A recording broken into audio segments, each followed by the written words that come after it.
Hello everyone, welcome back to my Durga Puja blog 1। আজ তৃতীয়া। আজ আরশিকে নিয়ে বেরিয়েছিলাম ঘুরতে, যাই হোক ঠাকুর দেখতে। এটা হচ্ছে কল্যাণ সমিতি, বালুচর কল্যাণ সমিতির বেতের পুরো বানিয়েছে, খুব সুন্দর। বাইরেটা যেহেতু আজকে বৃষ্টি হয়েছিল বলে ভিজে গেছে, ভিতরটা আরো সুন্দর লাগছে দেখতে। এখনো ঠাকুরের কাজ চলছে, যা দেখলাম। অনেক জায়গাতে এখনো ঠিকঠাক ভাবে তৈরি হয়নি আর কি। জাস্ট বাইরের লুকটা দেখো।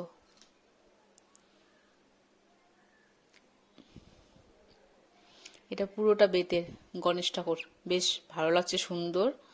ভিতরের কাজটা খুব সুন্দর করেছে। এখানে একটা ঝুমুর বানিয়েছে বেতের ঝুড়িগুলো দিয়ে। এখানে দেখতে পাচ্ছ ঠাকুরের কাজ এখনো চলছে। ঠাকুরকে এখনো মাকে সাজানো হচ্ছে, এখনো পুরোপুরি সাজানো হয়নি।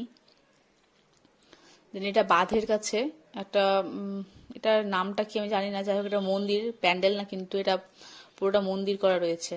যে আরো সেখানে একটু বদমাশি করছিল বাঁধে, ও তো খুব মজা পেয়েছে, নতুন জামা নতুন জুতো পরে ঘুরছে। আর এটা হচ্ছে মহানন্দা ক্লাব, যেটা বাঁধের ওইখানেই, বেশ সুন্দর করেছে। বাইরেটা ঠিক এরকম, আর ভিতরটা দিয়েছে শোলার কাজ। আর এখানে ঠাকুর হচ্ছে, ঠাকুরটা মেন আকর্ষণ, যেটার পুরোগুলো সব ঠাকুরগুলো 12টা করে মাথা। ব্যাস আজকে এটুকুটাই দেখেছি, আবার দেখা হচ্ছে পরের দিন। Tata, thanks.